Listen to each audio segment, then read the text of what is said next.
Man, Starfield just can't catch a break. 5 more reasons not to get overhyped by Starfield. Let's go. Starfield is just over a month away from early access release, and to say that it is a highly anticipated title is an understatement. Starfield is easily the second most anticipated release in recent history, right behind Half-Life 3. Now, we love Bethesda. I think that's a joke. As much as the next person. But let's be real here. They have had their fair share of glitches, bugs, and other technical issues in their previous games. And while they've brought us some iconic titles like Morrowind, Oblivion, Skyrim, Fallout 3 and 4, we can also not... Wasn't the biggest fan of Skyrim, honestly. But I just want to point out, all of those games are like almost 10 games old at the minimum. Just saying. Ignore the fact that they have had their moments of disappointment too. I'm not saying Starfield won't be amazing, and believe me, we put out our video going over all the hype surrounding Starfield, but I'm starting to see a trend here, guys. Folks are becoming overhyped, which is why I want to talk about the 5 things that just temper expectations. Again, I'm not trying to attack Starfield. I already see the fanboys right now literally typing comments, but we have to be a realist here. And some of the Dude, the fanboys obviously, not obviously, but honestly are completely wild for Starfield. You don't even say anything specifically too bad about the game, and they're already literally like at the keyboard saying some kind of wild stuff out there, okay? And the expectations they have, these Bethesda fanboys have, are just through the roof. And by the way, I'm probably talking mostly just the Bethesda fanboys here. So, you know, it's wild. And the Bethesda fanboys have absolutely pushed themselves into delusion. I have gotten multiple comments that pretty much sound vaguely similar. And one of the things that they do is say, I don't care that Starfield's gonna be buggy. I'm gonna play it and have fun and laugh about the people on PS5 who can't play it. Which is the wildest thing to ever say.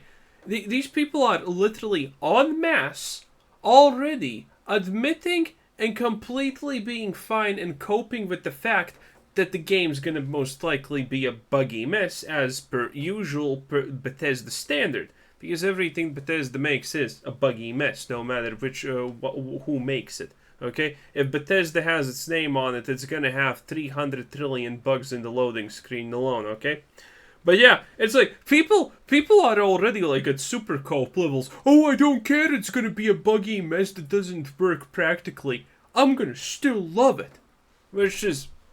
I don't know even what to say. It's wild.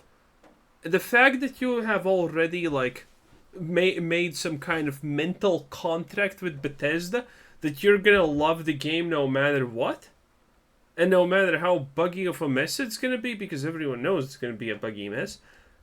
And that's just next level. That's all I'm gonna say.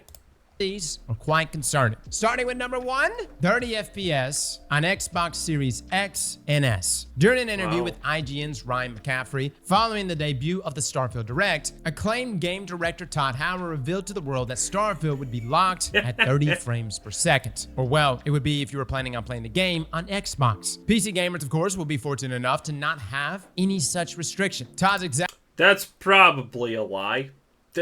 The game, when the game comes out, I can already see it. People with high-end machines that are literally more worth than the average person's house are gonna be like, well, can't run it at more than 40 FPS. What am I supposed to do? This thing, my rig literally costs a fortune. I have seen enough Bethesda games to know how this ends. The PC version is going to be locked to 60 frames per second, probably, by accident.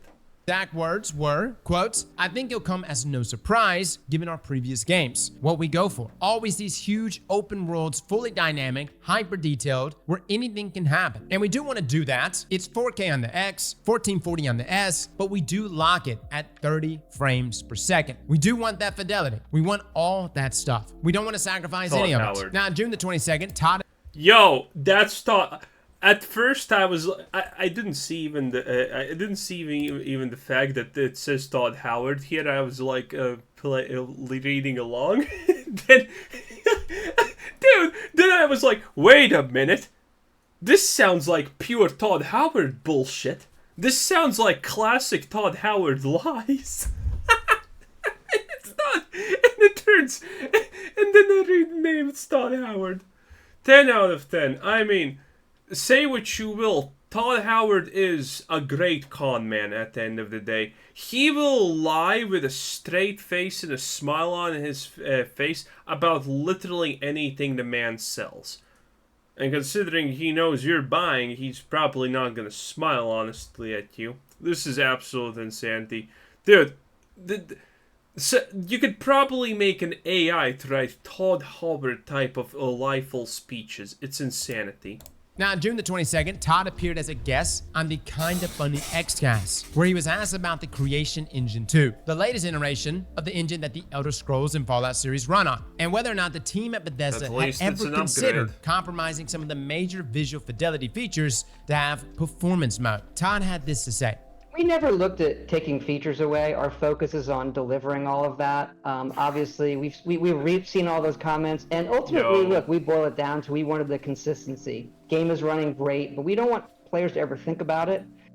We have obviously seen other games that have performance modes, and we lean toward consistency overall, and we talk to our fans and hear that from everybody. So we're feeling really great. Game feels great in your hands.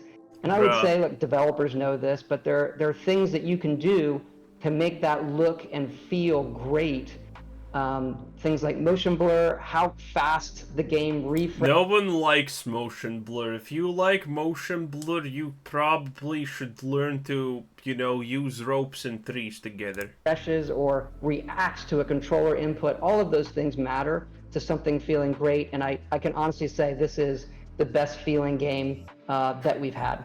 Now, while not exactly apples to apples, Digital Foundry showcased Star Wars Jedi Survivor Performance Mode, which increased the number of frames the game would run at, but overall was very inconsistent. Here you can actually see a clip from that breakdown showing the performance mode in action. Now, this inconsistency is exactly what Todd said that they are trying to avoid. Their goal is to have Starfield playable at a high level of consistent graphic fidelity, which when you... Someone also commented on the video previously about, the jetpack thing is gonna get real old real fast. Completely agree. Not the fact that it looks like, graphics from 20 years ago, honestly. And especially this garbage right here. Not even that this game looks already outdated, but it's a new release that's not even out. But yeah, the jetpack thing, that's not gonna get so old so fast. You consider all the items that have to be tracked at any given moment in the game as vast as Starfield. It makes sense that Bethesda would make deliberate design choices to limit consoles to 30 frames per second. Ultimately, if you're hoping for a performance mode upon release or a rollback on the decision to lock the game at 30 FPS, unfortunately, that is not in the cards, guys. Or should I say, not in the stars right now. And if you want to dive into more about why Starfield is locked at 30 frames per second on Xbox Series X and S, I do highly recommend the Digital Foundry. I'm not gonna lie, I'm gonna be pretty surprised and shocked if Starfield even honestly runs on consoles. Wouldn't be the first time a Bethesda game doesn't even run on a console properly.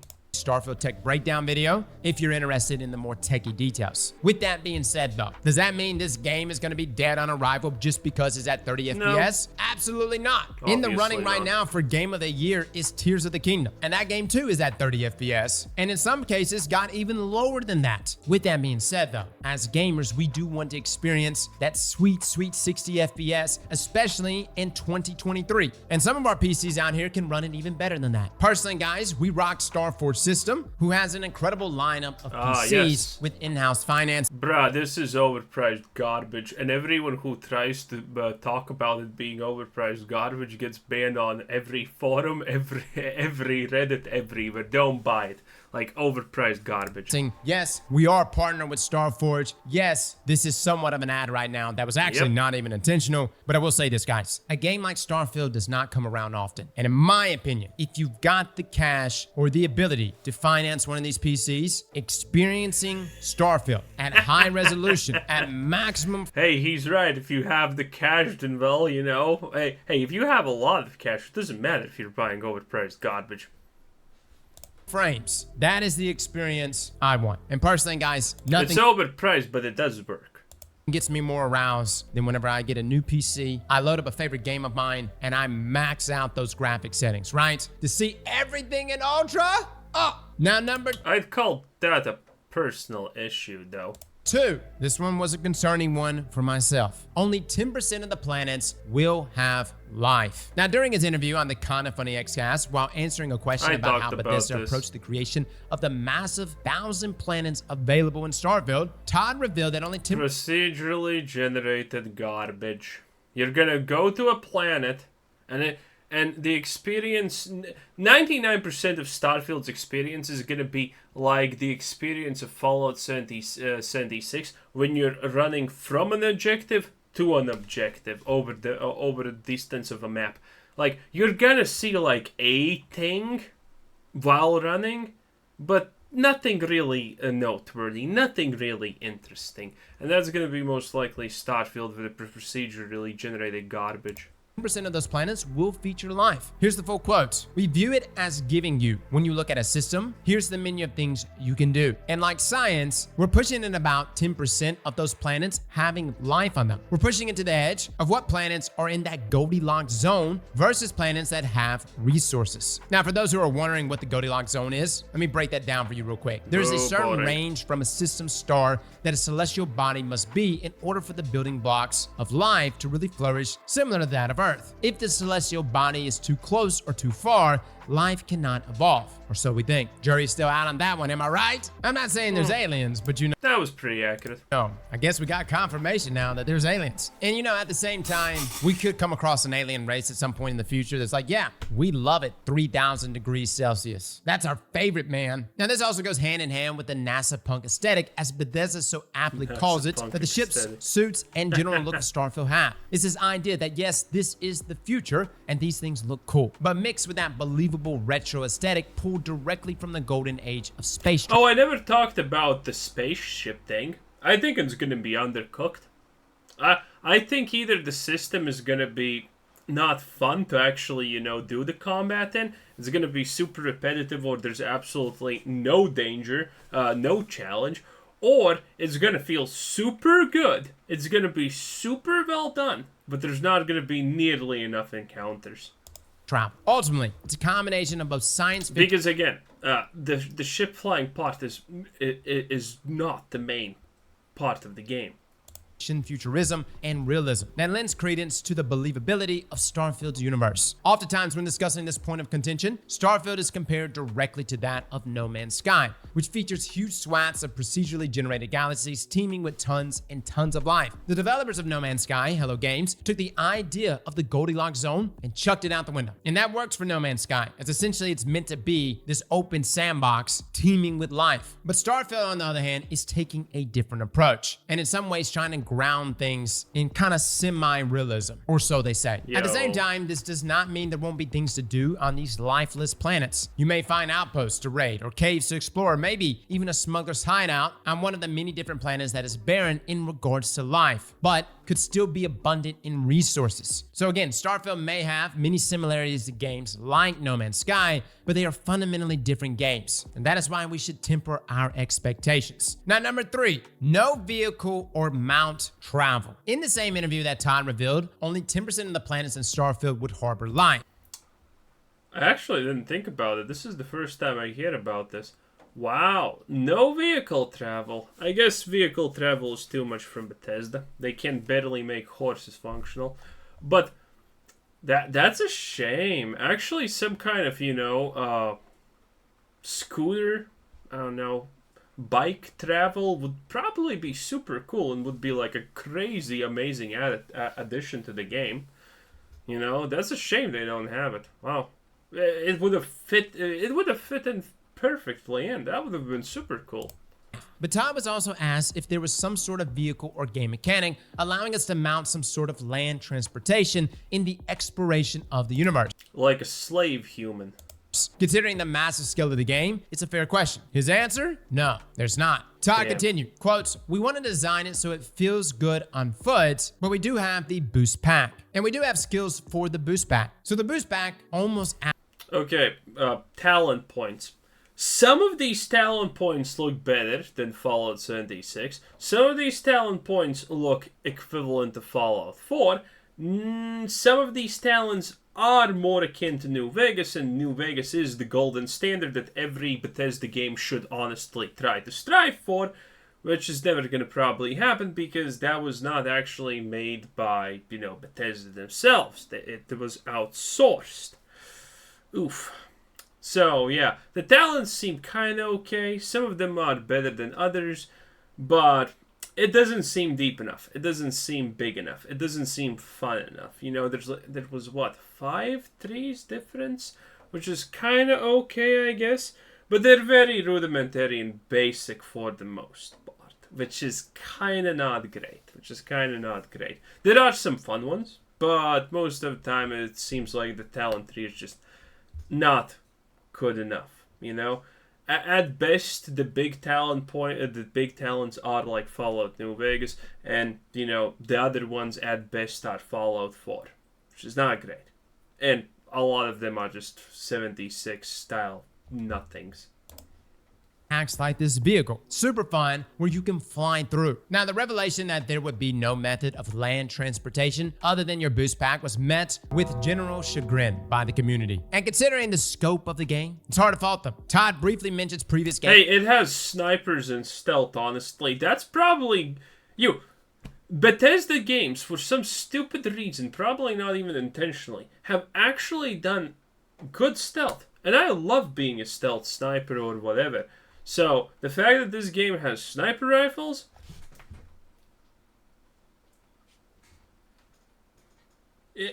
Can't show it, but I got him. I got him, boys. The fact that the game has snipers... The fact that the game has snipers and stealth is honestly kind of good enough for me to just play on its own. If it's a Skyrim in space, some people will like it. I personally won't like it if it's Skyrim in space. I am a firm believer of the classic yet fantastic opinion that Skyrim is an ocean with the depth of a puddle and never anything deeper, sadly. I want Starfield to be more Fallout than Skyrim because I don't like Skyrim as a game that much. Games as an example of how they like to do things. But both Elder Scrolls 4 and 5 had horses that you can ride around on. And while expansive at times, let's put on the... Why this neither of those games had hundreds of procedurally generated planets and potentially billions of square kilometers to explore. The closest equivalent to Starfield... What's the point of exploring a billion planets if those planets are going to have, like, a raider cave in them, maybe? Sounds shit. Sounds real shit. Boost pack we've had previously was actually the jetpack power armor attachment that you can get in Fallout 4, which use your action points as the fuel reserves. But even the jet... Fallout 4's worst part about the game is the fact that it's literally built around playing in power armor, sadly. And if you're not wearing power armor, congratulations, one accidental Molotov can literally kill you at any point in the game. Yeah, so Fallout 4 is not exactly the great standard of game mechanics here, considering they thought everyone's gonna want to be in power armor, which is the stupidest thing ever.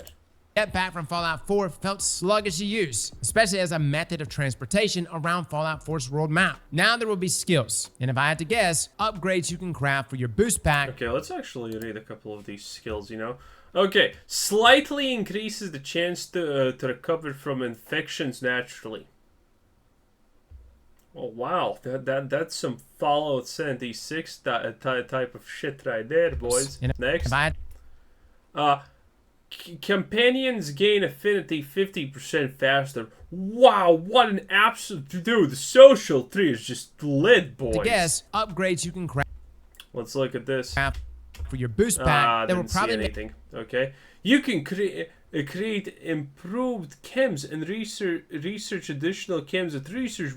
Wow, the science talent tree is so lit. You see what I mean? There's like literally one good talent in the whole in any tree at best. It's like, why even have this? It's a disappointment. Make it more viable. I mean, it's technically it's better than not having anything. You know, putting a point in something is at least somewhat fun. And again, there are gonna be some decent points, like, you know, mind controlling an animal or whatnot, which is gonna be super niche and no one's actually gonna use. It's like Skyrim crafting when people are trying to tell me, "Oh, Skyrim's a good game. What are you talking about? The crafting system is great." Bruh, I don't know a single person who ever actually used Skyrim's crafting system to do anything other than potions. No one ever has I have never heard anyone craft a set of armor or craft a weapon for themselves to use. It literally does not happen, okay? So, yeah. As a mode of transport, but Oh, I didn't read the last the lack of any vehicle or mount to get around will most certainly be felt. And this is where games such as No Man's Sky and Star Citizen, who have been repeatedly compared to Starfield, diverge. Star Citizen is a scam. Still in not even early access for like 50 fucking years with a literal billion in budget. A bit more. No Man's Sky and Star Citizen both feature a number of different vehicles that can be deployed. I mean, people are going, Star Citizen's not a scam, it's even yeah, after like what, 10 years of development, it's barely playable. Like they have baked single game loop or something. Okay. I mean, maybe your grandchildren's grandchildren are going to be able to play Star Citizen at this rate. Good luck. In your exploration of the game's universe. The usage of vehicles in those games only help to make the world feel larger by giving the player a method of assessing the furthest reaches of the game. It's unfortunate, but for now, Starfield will be without mounts or vehicles until at least, I don't know, modders are able to get their hands on the game and potentially get it for us. Now, number 4. Starfield is like Starfield is gonna be moddable. There's no way it isn't. Like the only thing that saves Bethesda games from Bethesda being incompetent, it's like modding. There is not a single person in existence who's just, you know, rebooting the original vanilla Skyrim once in a year or something and just replaying it because it's such a great experience. Now, everyone does that with mods. Okay, there are some people who technically do that, but they're like super minor, okay? Most people who actually find longevity in these games, if not replaying, like, you know, for example, a Fallout game every 2 years or so, will do it with mods. Because that's simply the way to do it. You know, there's no one would really want to do it otherwise. Like 5 or 6 games in one. Now, keep in mind, this could be a very good thing, but it can also be a bad thing. Starfield features many different gameplay loops that exist both separately and as a part of each other, and could be considered to be a marvel of game development. At the end of the IGN interview with Ryan McCaffrey, Todd explains just how massive in scope Starfield really is. Quotes, I mean, you could say in some respects, this is like 5 or 6 games in one. It's a spaceship game. It's a ground game. It's a dialogue game. It's an outpost game. It's a crafting game. It does all these things, and it's always tricky for us to get a good game flow where those things don't feel like they're separate games.